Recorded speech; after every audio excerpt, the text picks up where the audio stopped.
नमस्ते दोस्तों, एक बार फिर से स्वागत है अपना मेवाड़ के इतिहास में। और हम ऑनलाइन माध्यम से ही अपना पूरा कल से हमने शुरू किया था राजस्थान का इतिहास।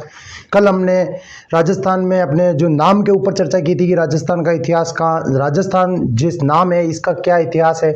तो हमने पढ़ा था कि भाई राजस्थान जो शब्द है, सबसे पहले हमने बसंतगढ़ अभिलेख के अनुसार पढ़ा था कि 625 ईस्वी में बसंतगढ़ अभिलेख मिलता है और उसके अंदर राजस्थानी अद्वितीय शब्द लिखा होता है, जिसमें सबसे पहले हमें वो मिल गया। फिर हमने जॉर्ज थॉमस के बारे में बात की थी। जॉर्ज थॉमस अपने एक इतिहासकार हुए, यूरोपियन इतिहासकार। उनकी एक पुस्तक लिखी थी उनके दोस्त विलियम फ्रैंकलिन ने, और उनके अनुसार जो अपने राजस्थान को सबसे पहले उन्होंने नाम दिया था राजपूताना। फिर कर्नल जेम्स टोड ने अपने राजस्थान या राजस्थान नाम बताया था। तो ये थोड़ा हमने पढ़ा था। फिर हमने थोड़ी चर्चा की थी कि क्या क्या पढ़ना है, क्या नहीं पढ़ना है। फिर हमने थोड़ा कौन कौन सी रियासत पढ़नी है, तो मेवाड़ के बारे में बात की थी, मारवाड़ के बारे में, बीकानेर, जो जयपुर, जैसलमेर आदि रियासतों के बारे में बात की थी। अब हम मेवाड़, सबसे पहले मैंने कल भी बता दिया था कि हम मेवाड़ के बारे में ही सबसे पहले पढ़ेंगे, और क्यों पढ़ेंगे वो भी बता दिया था। तो मेवाड़ के बारे में फिर मैंने थोड़ा बहुत बताया था कि मेवाड़ जो शब्द है इसका प्राचीन नाम क्या था। तो मेवाड़ का प्राचीन नाम, एक तो मैंने मेदपाट बताया था। मेदपाट क्यों बताया था कि मेद या मेव कोई जनजाति रहती थी और उसी की वजह से मेवाड़ को मेदपाट।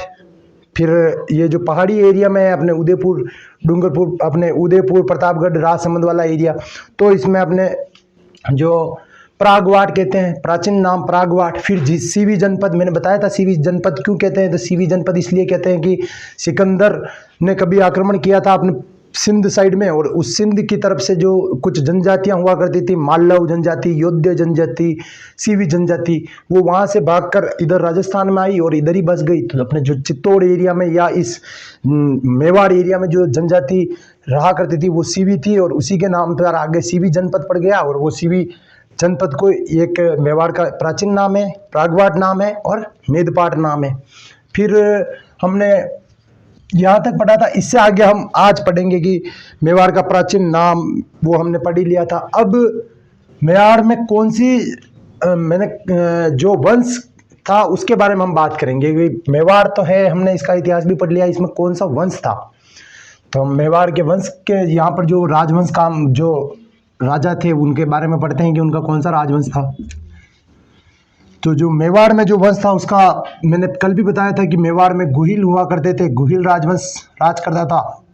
तो गुहिल एक तो क्या है कि भाई राजवंश है,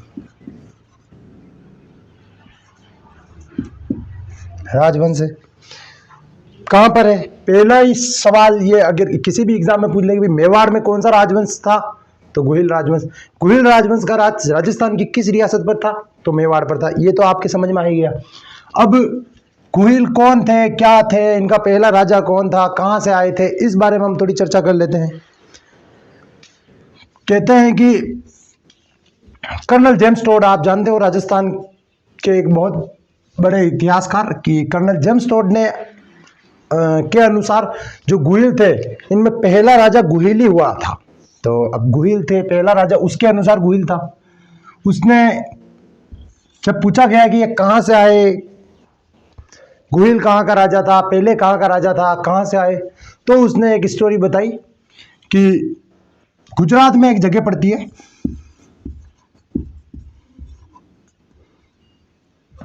गुजरात में एक जगह पड़ती है वल्लभी नाम करके कोई जगह है गुजरात में, और वहां का राजा है शिलादित्य। शिलादित्य करके कोई राजा है गुजरात में। उसकी पत्नी, शिलादित्य की पत्नी का नाम है Pushpavati. Pushpavati, colonel James Tod ने बताया कि पुष्पावती, वल्लभी के राजा शिलादित्य की पत्नी पुष्पावती मेवाड़ की तरफ माता अंबा की पूजा करने आती है। तो पूजा करने आती है अंबा माँ की। यहां से जब वो वापस जा रही थी तो कोई ब्राह्मण मिलता है और वो कहता है कि शिलादित्य पर तो उधर आक्रमण हुआ है और गुजरात पर, आपकी रियासत पर आक्रमण हुआ है, जिसमें शिलादित्य वीरगति को प्राप्त हो गया है। और बाकी आपके जो भी रानियां थी और राज परिवार से थी, वो तो अब राजा के साथ और अन्य सेनाओं के साथ सती हो गई। जब पुष्पावती को ये पता चला कि बाकी सब सती हो ही गए हैं और उधर सब मरी गए हैं, तो मेरा उधर जाने में क्या फ़ायदा है, और मैं ही सती हो जाता हूँ। जब मेरे पति मर गए हैं तो मैं यही सती हो जाती हूँ। लेकिन जब वो सती होने के लिए उस ब्राह्मण को बोलती है, तो ब्राह्मण कहता है कि आप इस समय गर्भवती हो। तो पुष्पावती उस समय गर्भवती थे, तो कि अभी आप सती नहीं हो सकते हो, तो आप पहले बच्चे को जन्म दो और फिर सती हो जाओ। तो पुष्पावती कुछ समय बाद कहते हैं कि बच्चे को जन्म दिया और बच्चा वो ब्राह्मण को सौंपती है और वो सती हो जाती है। अब ब्राह्मण को जब बच्चा सौंपा गया तो ब्राह्मण के दिमाग में था कि यार शिलादित्य और इसके जो राज परिवार पर भी पहले इनके दुश्मनों ने आक्रमण किया, अगर उन्हें पता चला कि शिलादित्य का कोई वंश का बच्चा है जो अपने पास है, तो अपने पर भी आक्रमण करेंगे और इस बच्चे को भी मार देंगे। तो क्या किया जाए? तो उन्होंने बच्चे को एक गुफा के अंदर पालन पोषण किया। बच्चे का पालन गुफा के अंदर किया और कर्नल जेम्स टोड कहता कि यही लड़का आगे जाके गुहादित्य के नाम से प्रसिद्ध हुआ। यही बच्चा आगे जाकर किस नाम से प्रसिद्ध हुआ? तो गुहादित्य के नाम से प्रसिद्ध हुआ। और इसी गुहादित्य को हम गुहिल कहते हैं। गुहादित्य से ही इसको गुहिल कहने लग गए थे।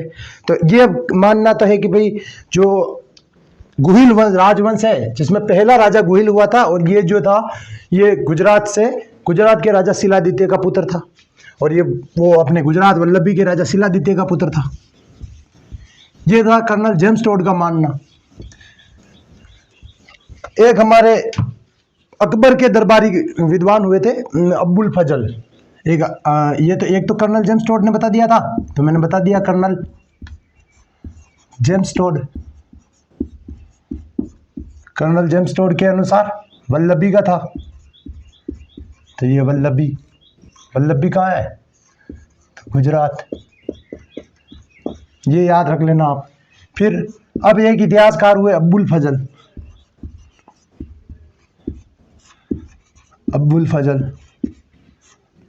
अकबर के दरबारी विद्वान थे और इनका मानना था कि जो ये गुहिल है, इनका पहला जो राजा है, गुहिल वंश का गुहिल जो राजा है, ये ईरान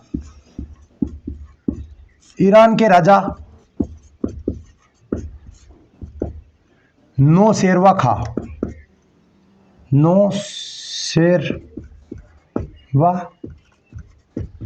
खान के वंशज हैं।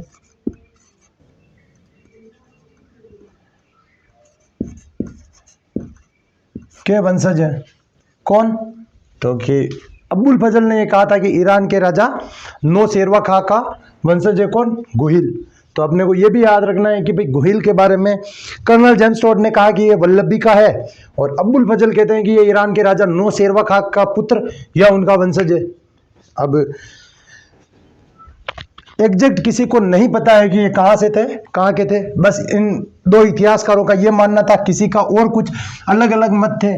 जैसे कोई कहता था कि ये दो गुजरात से ही आए थे और वल्लभी के नहीं थे। कोई अलग जगह बताते हैं। अलग अलग इतिहासकार अपना अलग अलग मत देते हैं। लेकिन अब क्या होता है कि 646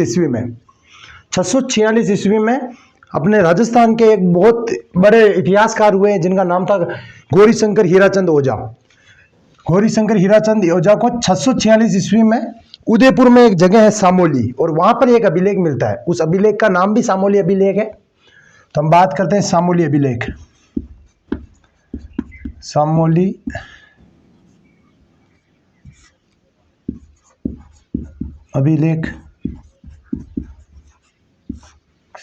अभिलेख कहाँ का है? सामोली अभिलेख उदयपुर का।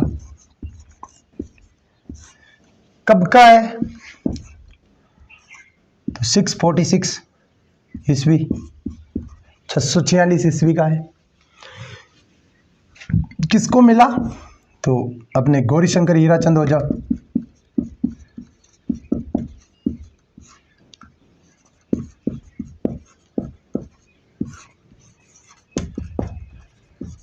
ओझा को, गौरीशंकर हीराचंद ओझा जी, सामूल्य अभिलेख मिला। तो क्या है सामूल्य अभिलेख में, थोड़ी हम बात करते हैं कि भाई सामूल्य अभिलेख मिला तो इसका क्या लेना देना है गोहिल वंश से। तो गौरीशंकर हीराचंद ओझा कहते हैं कि जो अपना सामूल्य अभिलेख है, इस अभिलेख में जो लिखा हुआ है, सामूल्य अभिलेख में लिखा हुआ है कि कोई एक शिलादित्य नाम का राजा है। फिर से सुनना, कोई शिलादित्य नाम का राजा है, शिलादित्य नाम का राजा है, शिलादित्य नाम का राजा है। इस समय इस भूभाग पर कोई शिलादित्य नाम का राजा है, और ये जो राजा है ना शिलादित्य, ये शिलादित्य जो राजा है ना, ये कोई शिलादित्य राजा है, और इस अभिलेख के अनुसार कि कोई शिलादित्य राजा इस भूभाग पर राजा है, और वो गुहिल का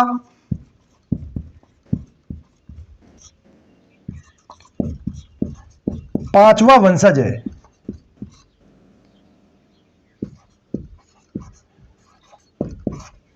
अब जब ये सामूल्य अभिलेख में मिला कि भाई शिलादित्य नाम का कोई राजा है जो गुहिल वंश का पांचवा राजा या गुहिल वंश का ही पांचवा वंशज है, मतलब कि शिलादित्य से पहले मेवाड़ में कोई 4 राजा रहे होंगे, ये शिलादित्य पांचवा राजा है। तो इस अभिलेख में लिखा गया है कि भाई पहले 5 राजा कौन है, तो पांचवा तो ये है, फिर चौथा। तो हम यहां से शुरू से ही पढ़ते हैं कि पहला राजा तो उसके हिसाब से है गुहिल, ये गुहिल पहला राजा। दूसरा इसके हिसाब से मतलब जैसे दूसरा इसके हिसाब से चौथा राजा है नाग। तो हम पढ़ेंगे कि पहला गुहिल के बाद है भोज, गुहिल के बाद भोज है, कोई भोज नाम का राजा है। फिर गुहिल के भोज के बाद में कोई महेंद्र नाम का राजा है, तो हम महेंद्र लिख लिया। फिर चौथा राजा जो है ना वो कोई यहाँ पर है नाग, और पांचवा राजा अपने यही शिलादित्य।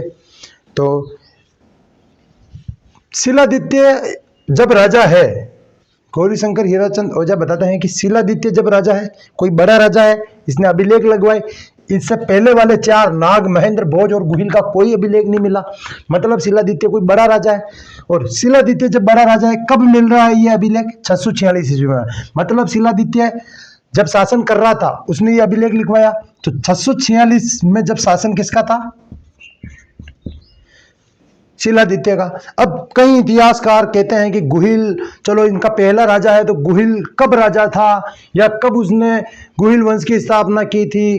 तो ये जब सामूल्य अभिलेख मिला, इसके बाद एक थ्योरी बनाई गई कि भाई पांचवा राजा तो है अपना शिलादित्य, ठीक है, इससे पहले 4 राजा है, पांचवा राजा जब शिलादित्य है तो प्रत्येक राजा मान लिया जाए कि प्रत्येक राजा ने 20 साल अपना शासन किया है, प्रत्येक राजा ने 20 साल शासन किया है। तो इस हिसाब से हम गुहिल का टाइम पीरियड निकालते हैं। प्रत्येक राजा ने जब 5 साल का शासन किया है, तो आपको मैं एग्जैक्ट यहाँ से थोड़ा सा मिटा के वापस लिखता हूं मैं, ताकि आपके समझ में आ जाए।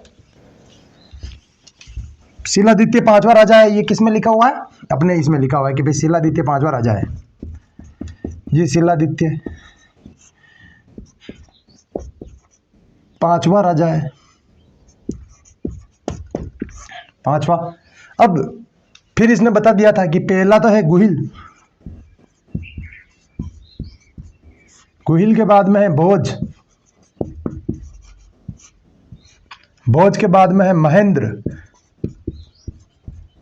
महेंद्र के बाद में है कोई नाग, और 5वां राजा अपने इसने लिखी रखा है कि मैं शिलादित्य हूं और मैं गुहिल का 5वां वंशज हूं, ये शिलादित्य।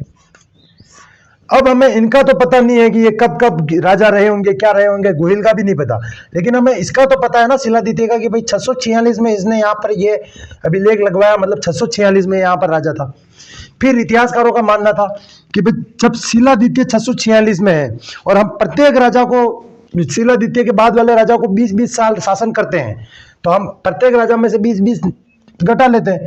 646 शिलादित्य का, इससे 20 साल पहले, 626 ईस्वी नाग का बता दिया। फिर हमने 20 साल कम कर दिया तो हमने कहा कि 606 ईस्वी किसका है? महेंद्र का। फिर हमने 20 साल कम किया और हमने पाया कि 586 है किसका? भोज का। फिर इसका 20 साल हमने कम किया और गुहिल का जो टाइम पीरियड एग्जैक्टली जो शासनकाल का समय है वो आता है 566 ईस्वी। अब आप लोगों को समझ में आ गया होगा कि हमने 20-20 साल कम किया। शिलादित्य 646 का है सामूल्य अभिलेख के अनुसार, बाकी वालों का 20-20 साल कम किया तो हमें पता चल गया कि भाई गुहिल का जो एग्जैक्ट, हम गुहिल के बारे में पढ़ते हैं कि भाई गुहिल का जो शासन, गुहिल वंश की स्थापना कब होती है तो 566 पढ़ते हैं। तो कैसे पढ़ते हैं कि भाई 566, आपको कैसे पता है कि भाई 566 ही गुहिल वंश का स्थापना वाला वर्ष है? तो हम बताते हैं कि भाई सामूल्य अभिलेख में हमें मिलता है कि शिलादित्य उनका 5वां राजा है और सामूल्य अभिलेख हमें 646 ईस्वी में मिलता है। और इस वजह से 646 से हमने माना, इतिहासकारों ने माना कि भाई प्रत्येक राजा ने माना कि 5-5 साल 20-20 साल राज किया होगा, तो गुहिल ने 566 ईस्वी में स्थापना की होगी। तो ये तो एक समझाने का था कि भाई गुहिल का 566, आप लोगों को समझ में आ गया होगा कि 566 में कौन है? गुहिल वंश। तो अब इस सामूल्य अभिलेख का क्या महत्व है? तो सामूल्य अभिलेख का पहला महत्व तो इन्होंने बता दिया कि गौरीशंकर हीराचंद ओझा ने कि भाई 5वां शिलादित्य 5वां राजा है। अब और क्या महत्वपूर्ण, सबसे महत्वपूर्ण कोई कुछ है तो वो ये है कि सामूल्य अभिलेख गुहिल वंश के शासनकाल या काल चक्र को दर्शाता है। तो लिख लो आप, यह अभिलेख, सामूल्य अभिलेख मतलब यह अभिलेख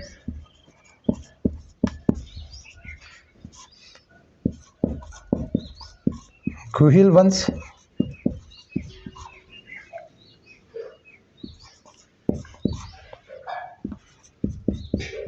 शासनकाल को दर्शाता है।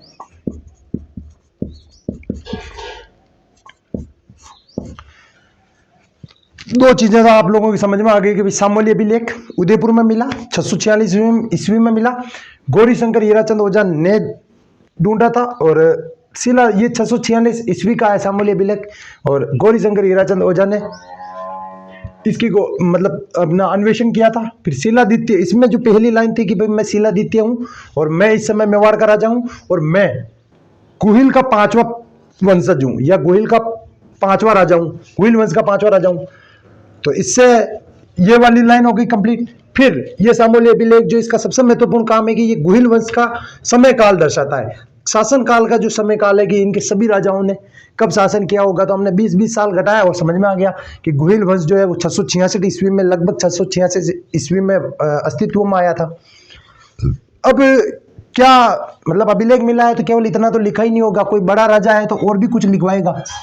तो सामूल्य अभिलेख में और क्या लिखा हुआ है तो हम थोड़ी सी चर्चा कर लेते हैं उस पर भी कि सामूल्य अभिलेख में और क्या लिखा हुआ है। सामूल्य अभिलेख मिला था उदयपुर से। इस अभिलेख में एक और लाइन लिखी है कि वटनगर, वटनगर एक जगह है इस अभिलेख में लिखा हुआ है कि वटनगर। तो वटनगर क्या है? कौन सा जगह है वटनगर? तो जिसे हम अभी सिरोही में बसंतगढ़ कहते हैं ना, उसका ही नाम है वटनगर। तो ये बसंतगढ़ का ही पुराना नाम है। बसंतगढ़ का पुराना नाम क्या है? वटनगर। सिरोही में जगह है। अभिलेख कहता है कि वटनगर बसंतगढ़ से एक महाजन समुदाय आता है।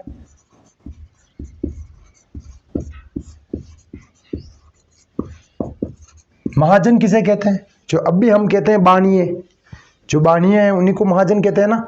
तो महाजनों का एक समुदाय वटनगर बसंतगढ़ से मेवाड़ की तरफ आता है, मेवाड़ की तरफ आता है, अपने मेवाड़ की तरफ आता है।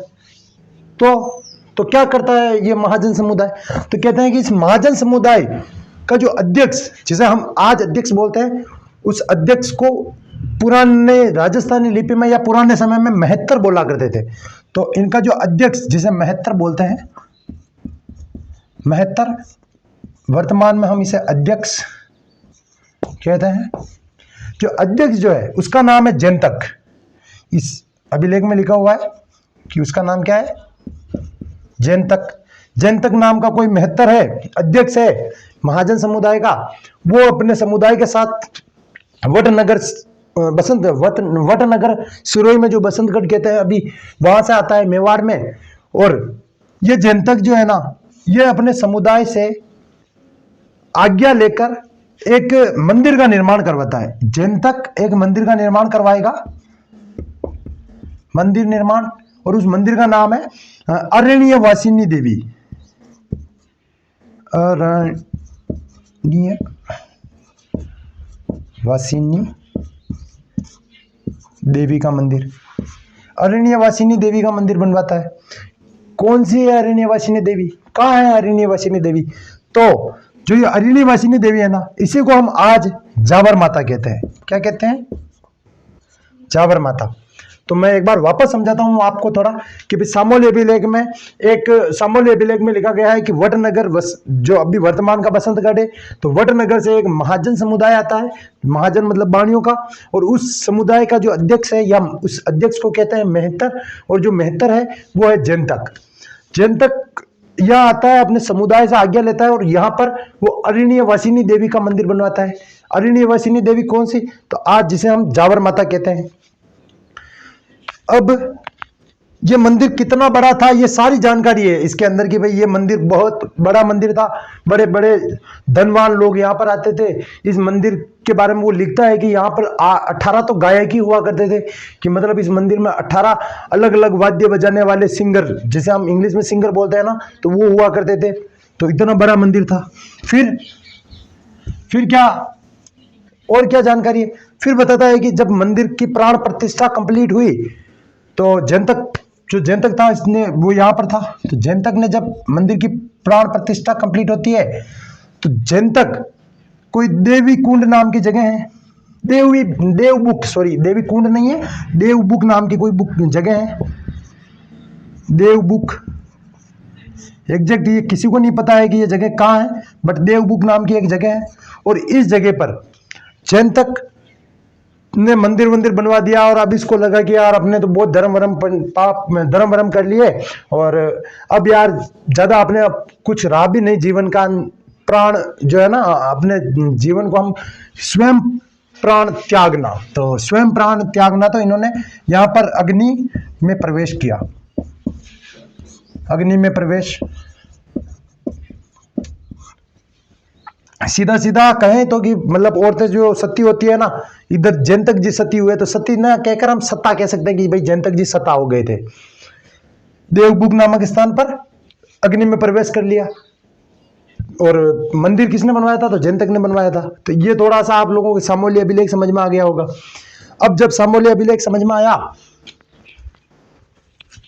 तो मैं आपको थोड़ी सी एक और बात बता देता हूं कि अब गुहिलों के बारे में हमें यह भी पता चल गया कि भाई गुहिल वंश की स्थापना 666 ईस्वी में हुई। और मैंने कर्नल जेम्स स्टुअर्ट के बारे में बता दिया कि वो कहाँ से बता रहे हैं गुहिल को आने का, फिर अब्बुल फजल का बता दिया। अब मैं आपको एक बात बताता हूँ कि 666 ईस्वी में सामोली अभिलेख हमने सब पढ़ लिया। अब ये जो गुहिल वंश है, इसके बारे में कर्नल जेम्स स्टुअर्ट और एक और राजस्थान के हिस्टोरियन हुए जोधपुर में अपने महाराजा जसवंत सिंह जी थे ना, उनके दीवान थे मुणोत नेणसी। तो जेम्स स्टुअर्ट प्लस मुहणोत नेणसी,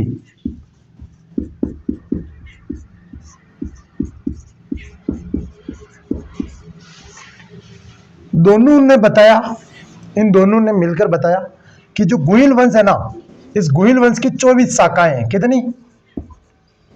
24 शाखाएं हैं। इनके अनुसार गुहिल वंश की कितनी शाखाएं हैं? तो 24 शाखाएं। ये बात बता रहे हैं जेम्स स्टुअर्ट और मुहणोत नेणसी। ज्यादा ये वाला अपने दिमाग में ठीक रहे नहीं रही, लेकिन गुहिल वंश की शाखाएं कितनी है ये याद रखना कि भाई गुहिल वंश की 24 शाखाएं। कई बार पूछा भी गया है एग्जामों में, गुहिल वंश की 24 शाखाएं।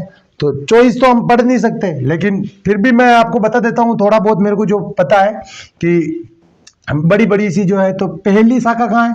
तो एक तो मेवाड़ में ही है, एक शाखा मेवाड़ में है। फिर एक दिन मैंने बताया था कि फर्स्ट में, हमें कल वाली क्लास में मैंने बताया था कि डूंगरपुर और बांसवाड़ा वागड़ नाम से जाने जाते हैं, लेकिन वहां पर जो वंश है वो ये गुहिली है। तो वहां वागड़ में शाखा कौन सी है? तो मेवाड़ में गुहिल वंश, वागड़ में गुहिल वंश की शाखा। फिर इनकी एक शाखा है अपने जयपुर के पास जगह पड़ती है चाकसू, और उस चाकसू को पहले बोला जाता था चाटसू, चाटसू बोलते थे, अभी वर्तमान में इसे चाकसू बोलते हैं। ठीक है, चाटसू या चाकसू। फिर अपने यहां पर भी गुहिल वंश की शाखा थी। फिर कहते हैं महाराष्ट्र, महाराष्ट्र में जो अपने जो अभी मराठा थे ना, वीर शिवाजी और संभाजी, और ये भी गुहिल वंश के थे। हम आगे पढ़ेंगे कहां से क्या थे, लेकिन गुहिल वंश की ही शाखा थी। फिर एक शाखा इनकी नेपाल, नेपाल में भी जो राजतंत्र या शासन हुआ करता था, एक शाखा गुहिल वंश की थी। एक जगह है कल्याणपुर, कल्याणपुर गुजरात में जगह है ये, यहां पर भी कोई गुहिल वंश की एक शाखा हुआ करती थी। तो मोटी मोटी तो ये हमने पढ़ ली कि भाई इतनी तो है ही थी, लेकिन कर्नल जेम्स टोड और मनोज नेन्सी के अनुसार टोटल कितनी थी? 24 शाखाएं थी। और हमने ये पढ़ लिया कि मेवाड़, वागड़, चाकसू या चाटसू, महाराष्ट्र, नेपाल और कल्याणपुर गुजरात में भी गुहिल वंश की शाखाएं हुआ करती थी। फिर गुहिल वंश की शाखाएं यहाँ पर हुआ करती थी, ये थी वो हमने बता दिया। अब कर्नल जेम्स टोड के अनुसार ये कहाँ के थे वो बता दिया मैंने। गुहिलों में ये जो गुहिल की अपनी जो भी जानकारी थी मैंने एग्जैक्ट बता दिया, एक गुहिल। फिर गुहिल के बाद में जो भी 5 राजा हुए उनके बारे में बता दिया, एक गुहिल, गुहिल के बाद भोज, भोज के बाद महेंद्र, महेंद्र के बाद नाग, और नाग के बाद 5वां राजा जो सामूहिक अभिलेख में लिखा है कि भाई शिलादित्य नाम का कोई राजा है और वो गुहिल का 5वां वंशज है। तो इस बारे में हमने पढ़ ही लिया। अब हम थोड़ा आगे बढ़ते हैं, और एक तो हमें ये पता चला था सामूहिक अभिलेख से कि भाई सबसे बड़ा राजा कौन है, जिसने अभिलेख लगवाए हैं। थोड़ा बहुत जो भी मतलब कुल मिला के उसके बारे में कुछ ना कुछ लिखा हुआ मिला है। जब किसी राजा के बारे में लिखा हुआ या अभिलेख मिलते हैं तो कि भाई वो राजा सबसे बड़ा रहा होगा, ये वर्चस्व में रहा होगा, इसीलिए वो लिखवा रहा है। तो हमें गुहिल के बारे में कुछ अभी तक तो कुछ नहीं मिला था, लेकिन मैं एक छोटी सी चीज और याद रखना आप कि 1869 ईस्वी में आगरा के पास में ही कोई जगह है, लेकिन हमें आगरा उस जगह का एग्जैक्ट नाम नहीं है। आगरा में 1869 ईस्वी में आगरा में 2000 चांदी के सिक्के मिले, चांदी के सिक्के मिलते हैं, चांदी के सिक्के मिलते हैं, और इन सिक्कों पर लिखा हुआ है श्री गुहिल। अब जो अपने यहां पर जब मिलता है ना, तो इतिहासकार और जो भी थे और उनको लगा कि यार ये थोड़ा जो भी हिस्ट्री थी वो डगमगा गई। कि उधर कर्नल जेम्स टोड बता रहे थे कि हमारे जो ये जो गुहिल था ये वल्लभी से आया, गुजरात से आया।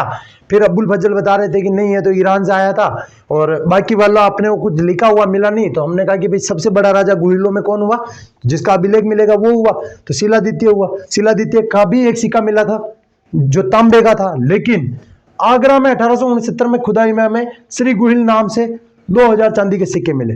और तब ये सब भी बताया गया इतिहासकारों के द्वारा कि भाई गुहिल छोटा राजा तो नहीं था, वो उस समय में 566 ईस्वी हम जब समय बता रहे थे उस समय में वो चांदी के सिक्के चला रहा है, मुद्रा प्रणाली चालू कर चुका है, और वो भी चांदी की।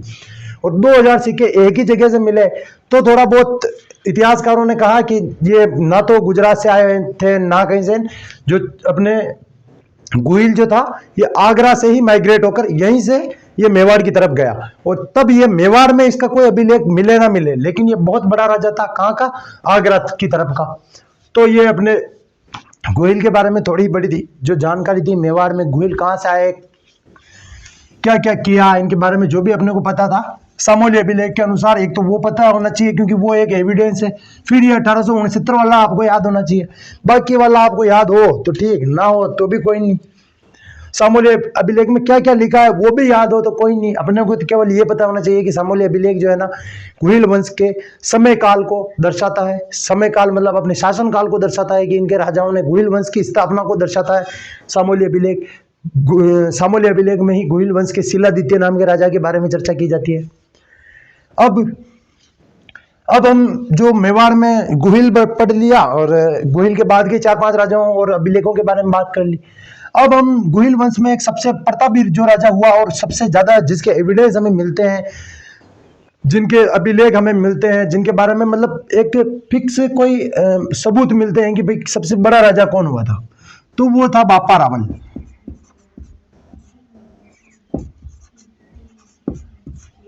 बापा रावल या बप्पा रावल भी लिखते हैं, कई जगह बप्पा रावल भी लिखते हैं,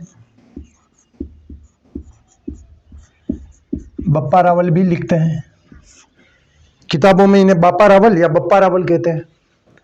ये सबसे बड़ा राजा था। तो अब गुहिल वंश का सबसे बड़ा राजा, प्रतापी राजा, जिसके बारे में अलग अलग कहानियां हैं क्या है, लेकिन हम शुरू से ही जब बताते हैं कि बप्पा रावल कौन था क्या था, तो सबसे पहले तो ये लिखा जाता है कि भाई बप्पा रावल का वास्तविक नाम क्या था। वास्तविक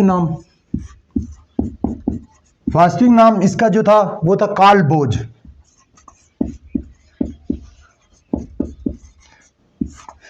वास्तविक नाम बप्पा रावल का वास्तविक नाम कालभोज। तो फिर इतिहासकारों ने कहा कि जब कालभोज इसका वास्तविक नाम है तो ये क्या है बप्पा रावल, ये क्या नाम है इसका, ये किसका नाम है, बप्पा रावल कोई अलग राजा है क्या? तो नहीं, इतिहासकारों ने कहा कि नहीं, जो कालभोज है ये बप्पा रावल। फिर से वही अपने इतिहासकार कर्नल जेम्स टॉड, अब्बुल फजल, सभी इतिहासकारों ने अपनी अपनी दी। लेकिन एक राजस्थान के एक और इतिहासकार हुए श्यामल दास जी, कवि राजा श्यामल दास जी कहते हैं उन्हें, कवि राजा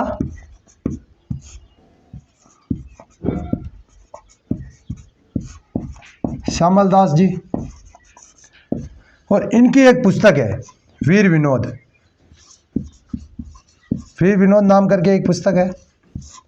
और इस वीर विनोद नामक पुस्तक में कवि राजा श्यामल दास जी कहते हैं कि जो बप्पा रावल है ये कालभोज इसका वास्तविक नाम है, और जो बप्पा रावल है ना ये इसकी उपाधि है।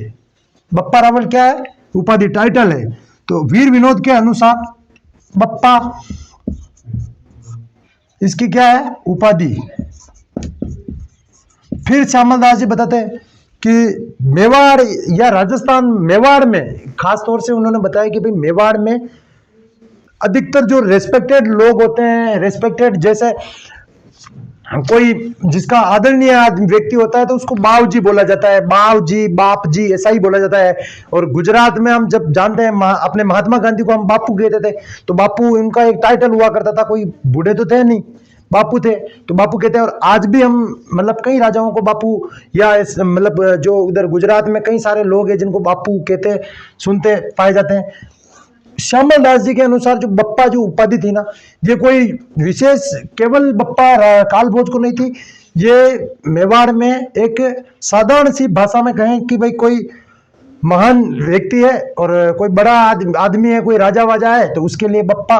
और मेवाड़ में तो कई सारे उनका मानना है कि भाई जो भगवान जो मंदिर है जाते हैं, लोगों को बोल दिया जाए कहाँ जा रहे हो, तो रेयरली लोग बताते हैं कि हम मंदिर जाके आए, शिव जी के जाके आए, भोलेनाथ के जाके आए। लेकिन मेवाड़ में कई जगह पर कहा जाता है कि भाई मैं तो बाबूजी के जा रहा है, बाबूजी के जा रहा है। तो ये जो बप्पा है या बाबूजी, बप्पा, बाप जी, ये सारी जो है ना ये कालभोज की एक उपाधि है। और मेवाड़ साइड का कवि राजा श्यामल दास के अनुसार कि भाई मेवाड़ का ये एक रेस्पेक्टेड व्यक्ति को दिया जाने वाला टाइटल है। तो अब बप्पा रावल कोई एक राजा है और उसको जो उपाधि, बप्पा रावल कोई राजा है और राजा से ज्यादा रेस्पेक्टेड तो कोई हो सकता है। तो कहते हैं कवि राजा श्यामल दास जी के भी कालभोज उसका वास्तविक नाम है और बप्पा उसकी टाइटल है। लेकिन किताबें फिर वही बप्पा रावल लिखती आ रही है। तो ये इनके वास्तविक नाम पर थोड़ी चर्चा थी जो हमने की है। अब बप्पा रावल ने क्या किया था क्या नहीं किया था हम थोड़ा पढ़ते हैं। तो हम बप्पा रावल के बारे में पढ़ते हैं कि बप्पा रावल ने कोई इनके क्या क्या युद्ध किए, क्या विजय अभियान थे इनके, तो हम पढ़ते हैं। सबसे पहले मैं आपको बताता हूं कि बप्पा रावल नागदा में एक जगह, नागदा अपने उदयपुर में जगह है, नागदा उदयपुर में एक जगह है। और नागदा में कोई श्रृंगी ऋषि नाम के राजा रहते हैं और श्रृंगी ऋषि नाम के जो राजा हैं, श्रृंगी ऋषि नाम के कोई ऋषि हैं जिनके सेवक हुआ करते थे बप्पा रावल। अब बप्पा रावल सेवक हुआ करते थे, उनकी गायें चराया करते थे। तो वो ऋषि महान हुआ करते। तो ऋषि जब ऋषि जी का अंतिम टाइम आया अपने हारित ऋषि जी का, तो हारित ऋषि जी ने बप्पा से कहा कि मांगो तुम्हें क्या चाहिए। तो बप्पा ने कहा कि थोड़ा बहुत कोई राज्य वाज्य मिल जाए। तो हारित ऋषि जी ने वहां पर एक माता थी राठासन देवी नाम की कोई देवी है, उनकी पूजा की, उनसे वरदान मांगा, लेकिन वरदान कंप्लीट नहीं हुआ। माता खुश हुई और बताई कि भाई, बोली कि आपको क्या चाहिए। तो उन्होंने कहा कि ये मेरा शिष्य है बप्पा नाम रावल, और इसको मैं मेवाड़ का राज्य देना चाहता हूँ। तो उन्होंने कहा कि आप महादेव की पूजा कीजिए। फिर वो महादेव की पूजा करते हैं, महादेव जी खुश होते हैं और वो अपने जो बप्पा रावल है इनको मेवाड़ के लिए, मेवाड़ का जीतने का आशीर्वाद देते हैं। मेवाड़ में कौन सी जगह जीतेंगे, तो चित्तौड़ जीतने का आशीर्वाद देते हैं। कहते हैं हरित ऋषि जी ने, और भी जब हरित ऋषि जी का को जब स्वर्ग की ओर पधार रहे थे, तब बप्पा रावल नीचे से हरित ऋषि जी को प्रणाम कर रहे थे। हरित ऋषि जी, ऐसी कहानियां हैं पता नहीं, लेकिन हरित ऋषि जी ऊपर से अपना थूक डालते हैं, लेकिन बप्पा रावल उससे दूर हो जाता है और वो थूक बप्पा रावल के पैरों में गिरता है। और वो कहते हैं कि वो थूक हरित ऋषि जी ऊपर से कहते हैं कि अगर ये थूक तेरे मुंह में गिर जाता तो तू अमर हो जाता, लेकिन वो तेरे पैरों में गिरा है, तो जहां जहां तेरे पांव जाएंगे वो राज्य तेरा हो जाएगा, जहां तेरी नजर जाएगी वो राज्य तेरा हो जाएगा। तो बप्पा रावल महान राजा हुए। इसलिए अब बप्पा रावल ने क्या जीता, जब चित्तौड़ के लिए आशीर्वाद मांगा तो चित्तौड़ अब मिलने ही वाला है, क्योंकि महादेव जी ने वरदान दिया है तो चित्तौड़ मिलना चाहिए। तब चित्तौड़ पर सेना लेकर बप्पा रावल जब आक्रमण करने जाता है, तो चित्तौड़ का उस समय राजा होता है मान मोरी नाम करके कोई राजा होता है, जो शायद कहते हैं कि कोई मौर्य साम्राज्य, जो अपने अशोक सम्राट अशोक और ये जो मौर्य साम्राज्य था इसी से संबंधित उनकी कोई एक ब्रांच हुआ करती थी, और उसका राजा था मान मोरी। 734 में बप्पा रावल आक्रमण करता है चित्तौड़ पर। मान मोरी वहां का राजा है और उससे वो जीत जाता है चित्तौड़ को, और चित्तौड़ को छीन लेता है। और क्या किया था, तो अब मैं आपको बता देता हूं कि इसने जो विजय अभियान किया था,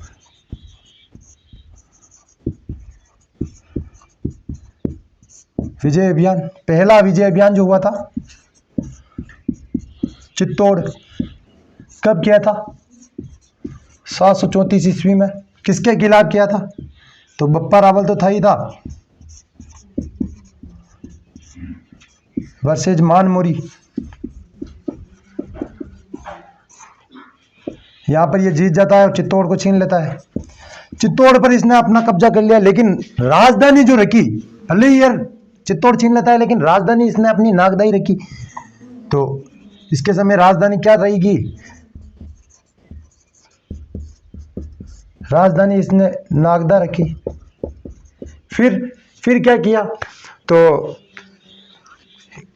कई सारी कहानियों में लिखा हुआ है कि बप्पा रावल केवल चित्तौड़ ही नहीं जीतता है, चित्तौड़ के बाद ये अलग अलग जगह, जैसे मुस्लिम आक्रमण और अरबों के आक्रमण भारत पर बहुत हो रहे थे, तो कहते हैं उस समय कोई अपने अफगानिस्तान में जगह है गजनी,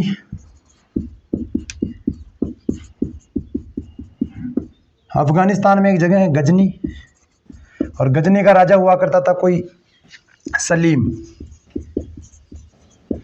गजनी का राजा, अफगानिस्तान में जो सलीम नाम का राजा है, वो गजनी से अपनी सेना भेजता है और वो भारत पर अधिकार करने के लिए अपनी सेना भेजता है, लेकिन उसको गुजरना राजस्थान से होकर पड़ेगा, और उसमें भी वो चित्तौड़ के पास से निकल रहा है।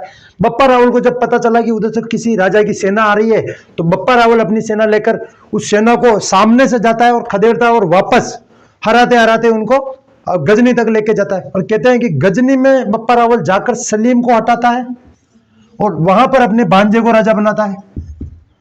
तो इंटरनेशनल युद्ध करके आ रहे थे अपने बप्पा रावल जी फर्स्ट, और फिर कहते हैं कि गजनी जब जा रहे थे, बीच में इनकी सेना रुकी थी कोई पाकिस्तान, अभी जो अपना पाकिस्तान बना हुआ है इसमें कोई शहर है रावलपिंडी, जो रावलपिंडी शहर है वो बप्पा रावल के नाम पर उनकी जो सेना रुकी थी, तो उसी की वजह से जो बप्पा रावल के नाम पर ही रावलपिंडी जो शहर है ना वो बना था। कहते हैं इतिहासकार कि केवल इसने वहां पर गजनी ही नहीं जीता, आसपास में ईरान, इराक और कजाकिस्तान, अपने जो उज्बेकिस्तान और कई सारे एरिया जीत लिए थे। तो कहते हैं लेकिन इस चीज का अपने पास एविडेंस है कि ये गजनी तक गया था, बाकी वाला तो अपने को पता है नहीं, लेकिन इसका तो लिखा हुआ है। तो बप्पा रावल के बारे में बता दिया, 734 में चित्तौड़ जीता, फिर गजनी के राजा को हराया। अब हम थोड़ा बता देते हैं कि बप्पा रावल की उपाधियां क्या थी। उपाधियां, पहली उपाधि तो थी हिंदू, हिंदू सूर्य,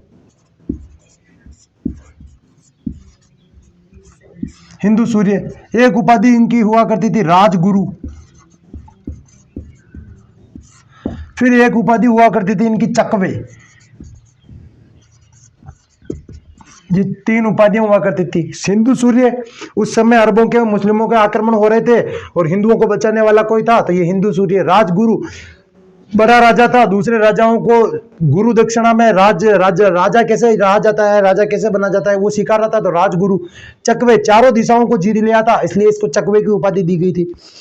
तो मोटा मोटा सा अपने बप्पा रावल के बारे में यही जानकारी है कि चित्तौड़ जीता 734 में, गजनी पर आक्रमण किया था, ये उनकी उपाधियां है।